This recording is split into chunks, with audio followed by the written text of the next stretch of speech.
In order to finalize our understanding of functions, we have to talk about scope, another one of our key terms.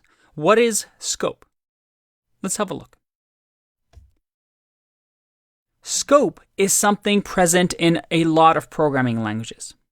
And scope simply means what variables do I have access to? That's it. So what do I mean by that? Well, we've seen this before, right? Where I do print and then let's say name. If I click run, I'll get an error, a name error. Name is not defined because, well, it doesn't exist, right? And up to this point, we haven't really discussed this, but this is because of scope. What variables do I have access to? The Python interpreter says, hey, what do I have access to? And when we use something that it doesn't understand or it doesn't have access to, it's going to throw a name error or variable is not defined error. And scope in Python has what we call functional scope or function scope. What does that mean? Well, up until now, when we create a variable like total equals to 100, this is part of what we call global scope.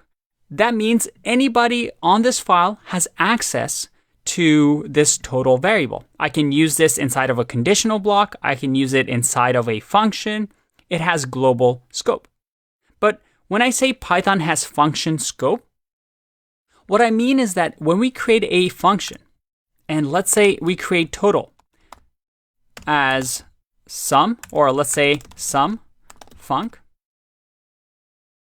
and we create total inside of the function, if I print total here and I click run, I get the same thing. Name total is not defined.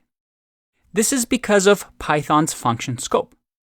Anytime we create a variable, if it's not inside of a function, then it is part of the global scope. We have access to it. But you see over here, we get that red underline, undefined name total. If, let's say, for example, I had a condition, if true, then x equals to 10. If I do this and I say x and I click run, I have 10. Because, well, although I have indentation, the only time I create a new scope, you can think of this as a new universe that we spawn. Well, we can only do that when we define a function like this. So think of scope as a new world that we create. In our case, when we create a function, we create a new world, that anything that's indented inside of the function is its own world that we don't really have access to. We can only use total if we indent print and it's part of this world. That's what scope is. Who has access to who? So let's take a break here, and I want to play a little game in the next video where we try and figure out who has access to who. I'll see you in that one.